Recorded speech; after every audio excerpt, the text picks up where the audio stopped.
नमस्कार विद्यार्थियों। आज हम कंप्यूटर के प्रकार के बारे में विस्तार से अध्ययन करेंगे। आज के समय में मोबाइल, लैपटॉप से लेकर सुपर कंप्यूटर तक सभी कंप्यूटर हैं।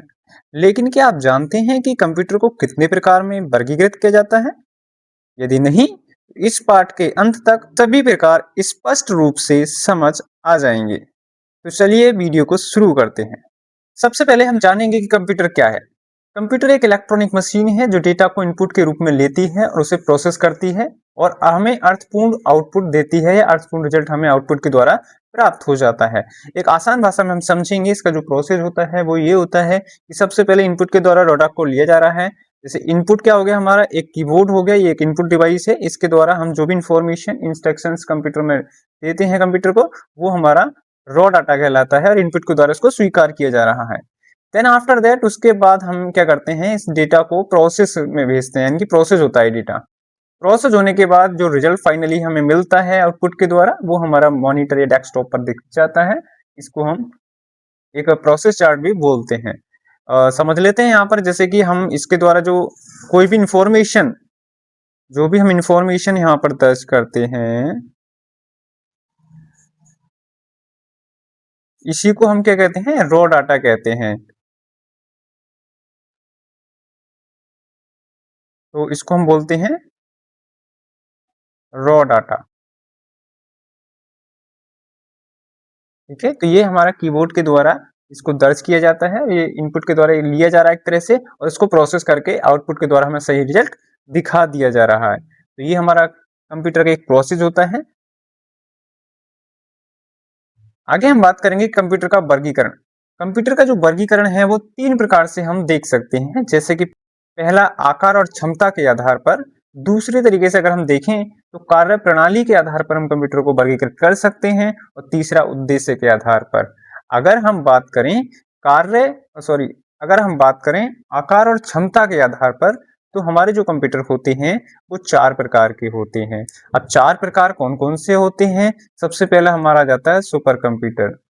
सबसे पहला आ जाता है हमारा सुपर कंप्यूटर। दूसरा अगर हम बात करें तो हमारा जो आ जाता है वो मेन फ्रेम कंप्यूटर आ जाता है,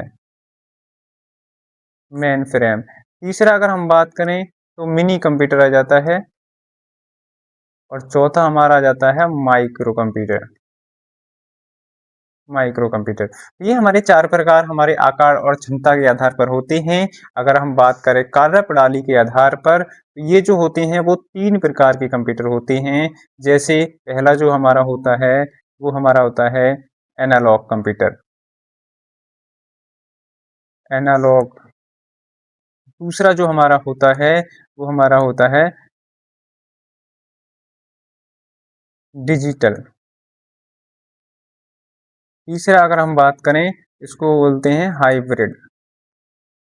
ये तीन प्रकार के कंप्यूटर हमारे कार्य प्रणाली के आधार पर होते हैं।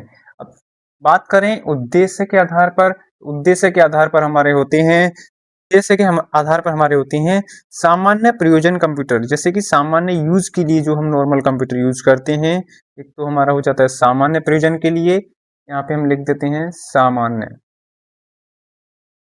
सामान्य प्रयोजन के लिए। दूसरा होता है हमारा विशेष प्रयोजन के लिए, विशेष प्रयोजन के लिए। ये जो हमारे दो प्रकार के कंप्यूटर होते हैं, ये हमारे उद्देश्य के आधार पर होते हैं। जैसे कि हमने बात करी अभी सामान्य, सामान्य से मतलब होता है कि जो नॉर्मल दैनिक जीवन में हम अपने कंप्यूटर का यूज करते हैं, ये हमारे सामान्य प्रयोजन में आ जाते हैं, जिसे हम सिंपल यूज भी कह सकते हैं। और स्पेशल यूज में हमारे जो आ जाते हैं, स्पेशल पर्पस के लिए जो आते हैं, वो हमारे विशेष प्रयोजन के कंप्यूटर होते हैं। जिनमें कि हम जैसे कि मान लीजिए एटीएम हो गया, ट्रैफिक सिग्नल हो गया, वॉशिंग मशीन हो गया, इसको हम डिटेल में अभी जानेंगे। अब सबसे पहले हम समझ लेते हैं सुपर कंप्यूटर। ये जो है हमारा है सुपर कंप्यूटर, हमारा क्या हो गया, आकार और आकार एवं क्षमता के आधार पर कंप्यूटर के जो प्रकार थे हमारे। सबसे पहला हमारा आ जाता है सुपर कंप्यूटर, जो हमने अभी जाना था। अब सुपर कंप्यूटर के बारे में बात कर लेते हैं। ये क्या होता है, गणना की दुनिया का राजा होता है।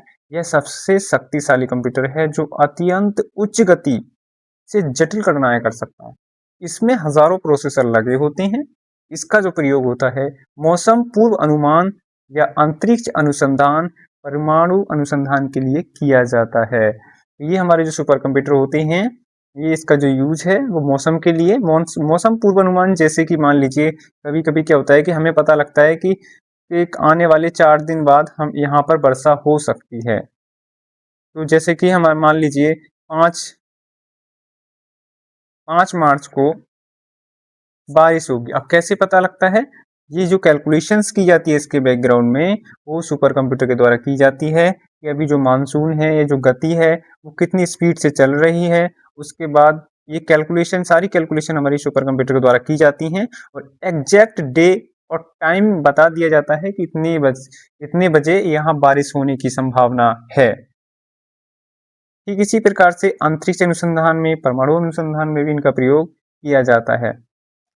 अंतरिक्ष में जैसे मान लीजिए कोई मिसाइल आ रही है और उस मिसाइल को हम रडार के द्वारा या सुपर कंप्यूटर के द्वारा इसको एक तरह से पता करते हैं। जो रडार है इसमें हमारी सहायता करती है कि हमारी सीमा में कोई दूसरे देश की मिसाइल अगर घुस जाती है तो उसको कैच कर लेती है, वो मतलब देख लेती है कि हाँ हमारी रेंज में आ चुकी है। उसमें अगर उसको डिस्ट्रॉय करना है तो उसमें क्या करता है, सुपर कंप्यूटर के द्वारा कैलकुलेशन की जाती है कि उसकी जो गति है वो कितनी घंटे प्रति सेकंड, कितनी किलोमीटर प्रति सेकंड है, घंटे है।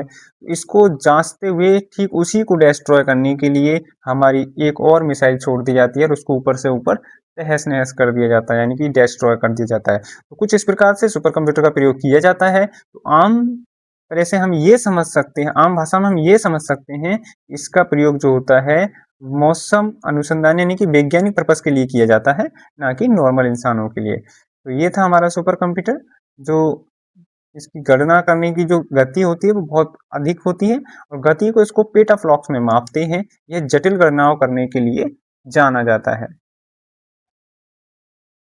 दूसरा आता है हमारा मेन फ्रेम कंप्यूटर।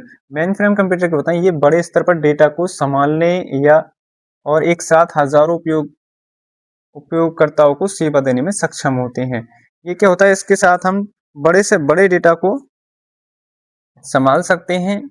इसमें अंतर क्या होता है कि ये अंतर ये होता है कि सुपर कंप्यूटर क्या करता है, गणना करता है, लेकिन जबकि मेन फ्रेम कंप्यूटर डेटा प्रबंधन के लिए उपयोग किया जाता है। डेटा प्रबंधन से मतलब होता है डेटा को संभालने के लिए।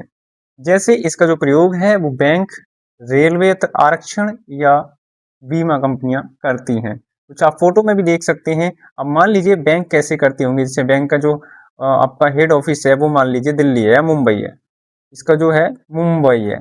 अब मुंबई के अलावा और भी सभी शहरों में उसी बैंक की ब्रांचेस खुली हुई हैं, तो वहाँ पे हजारों की संख्या में एम्प्लॉय कार्य कर रहे हैं। तो जो एम्प्लॉय कार्य कर रहे हैं वो सभी डेटा, एक तरह से जो डेटा है वो वहाँ पर स्टोर हो रहा है, एक हेड ऑफिस में भी पहुँच रहा है। तो ये जो डेटा है, डेटा को, बड़े डेटा को संभालने के लिए मेन फ्रेम कंप्यूटर का प्रयोग किया जाता है। यह आकार में बहुत बड़े और महंगे होते हैं और सुपर कंप्यूटर की अपेक्षा इनकी स्पीड या इनकी गति करने की क्षमता कम होती है, लेकिन बड़े डेटा को संभालने के लिए ही इनका प्रयोग किया जाता है। रेलवे आरक्षण में या बीमा कंपनियों में भी इनका प्रयोग बड़े डेटा को सुरक्षित रखने व इसका जो प्रयोग है वो डेटा को संभालने के लिए ज्यादा तो नहीं, लेकिन इसका जो प्रयोग है वो सर्वर बनाने के लिए किया जाता है या किसी भी प्रोडक्शन कंपनी में इसका प्रयोग एक तरह से मैन्युफैक्चरिंग मशीनों को मैनेज करने के लिए किया जाता है। आजकल शक्तिशाली पीसी आ जाने के बाद इनका जो उपयोग है वो कम हो चुका है, लेकिन इनकी स्पीड भी अधिक होती है और इसमें ध्यान देने वाली बात ये है, ये जो होते हैं हमारे मल्टी यूजर सिस्टम होते हैं। मल्टी यूजर से मतलब होता है इसमें एक साथ एक से अधिक लोग कार्य कर सकते हैं। इनका प्रयोग कॉलेज या छोटे उद्योगों में भी किया जाता है। तो ये हमारा था मिनी कंप्यूटर, जो आकार में मेन फ्रेम की अपेक्षा छोटा होता है लेकिन माइक्रो कंप्यूटर की अपेक्षा बड़ा होता है। फोर्थ है हमारा माइक्रो कंप्यूटर। माइक्रो कंप्यूटर क्या है कि यह व्यक्तिगत उपयोग के लिए बना गया है। इसको सिंगल यूजर ही यूज कर सकता है, यानी कि एकल उपयोगकर्ता कंप्यूटर होता है। हम अपने दैनिक जीवन में इनका ही प्रयोग करते हैं, जैसे कि मान लीजिए अगर डेस्कटॉप का हम प्रयोग कर रहे हैं तो ये हमारा माइक्रो कंप्यूटर होता है। लैपटॉप हो गया, टैबलेट हो गया, स्मार्टफोन भी हमारा माइक्रो कंप्यूटर के अंदर ही आता है। ये दैनिक जीवन में हम नॉर्मली यूज करते हैं, तो ये हमारे होते हैं माइक्रो कंप्यूटर। लेकिन इसमें डिफरेंस क्या है कि ये सिंगल यूजर सिस्टम होते हैं। सिंगल यूजर से मतलब है एक समय में एक ही व्यक्ति इनको यूज कर सकता है, ना कि अधिक व्यक्ति। जैसे कि इसके अलावा जो हमने 3 कंप्यूटर के बारे में जाना, वो सभी क्या होते हैं, मल्टी यूजर सिस्टम होते हैं, जिनमें हजारों की संख्या में यूजर्स एक साथ कार्य कर सकते हैं। ये तो हमने जाना माइक्रो कंप्यूटर के बारे में। अब हम समझते हैं कार्यप्रणाली के आधार पर कंप्यूटर का वर्गीकरण। तो सबसे पहला जो कंप्यूटर होता है वो एनालॉग कंप्यूटर होता है। यह निरंतर मानों यानी कि यह निरंतर मानों पर कार्य करता है और अनुमानित परिणाम देता है। यह गिनती नहीं बल्कि माप करता है। जैसे कि हम आसान भाषा में समझते हैं, इसका जो प्रयोग होता है टेम्परेचर या प्रेशर को मापने के लिए किया जाता है। जैसे इसमें हमारे कुछ एग्जाम्पल दे रखे हैं, स्पीडोमीटर हो गया, थर्मामीटर्स हो गया, वोल्ट मीटर हो गया। अब थर्मामीटर से कैसे हम इसका प्रयोग करते हैं, जैसे मान लीजिए किसी व्यक्ति की बॉडी का टेम्परेचर मापना है, उसको बुखार वगैरह तो नहीं है, उसको हम किसके द्वारा मापते हैं, थर्मामीटर के द्वारा। तो थर्मामीटर के द्वारा ये पता लगता है कि किसी की बॉडी का जो टेम्परेचर है वो कितना है। तो ये हमारा किसका एग्जाम्पल माना जाता है, एनालॉग कंप्यूटर का। ये हमारे थे एनालॉग कंप्यूटर जिसके द्वारा दाब और ताप का मापन किया जाता है। अब आते हैं डिजिटल कंप्यूटर। डिजिटल कंप्यूटर क्या होता है कि ये बाइनरी सिस्टम पर आधारित होते हैं, जिसे 0 और 1 होते हैं। यह डेटा को गिनता है और 100% सटीक परिणाम देता है।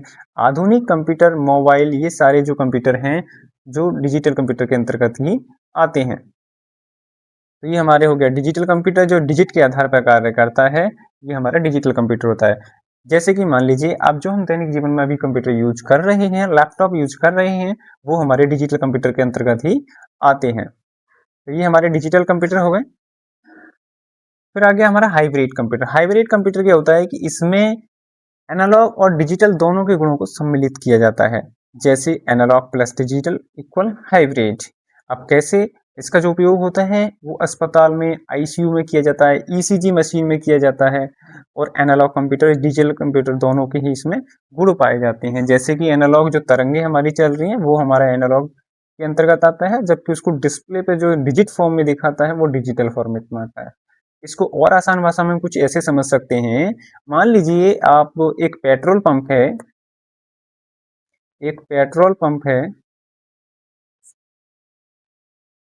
पेट्रोल पंप पे क्या होता है कि उस पेट्रोल को प्रेशर के द्वारा नीचे से एक टैंक में से लेके आया जाता है और इसी को डिजिट फॉर्मेट में एक मीटर में दिखा दिया जाता है कि आपकी जो बाइक में पेट्रोल पड़ रहा है वो कितना पड़ रहा है। तो ये हमारे दोनों का जो कॉम्बिनेशन होता है, इसी को हम हाइब्रिड कंप्यूटर कहते हैं। बात करने वाले हैं उद्देश्य के आधार पर कंप्यूटर।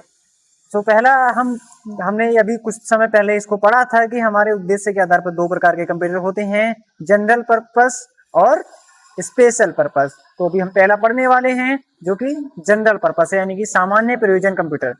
इन्हें अनेक प्रकार के कार्य करने के लिए डिजाइन किया गया है।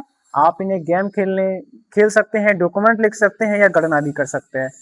हम आसान भाषा में समझते हैं तो जो हम दैनिक जीवन में अपने यूज के लिए कंप्यूटर यूज कर रहे हैं वो हमारे सामान्य पर्पस के लिए कंप्यूटर होते हैं, चाहे वो डेस्कटॉप हो, लैपटॉप हो, कॉमटॉप हो या मोबाइल हो।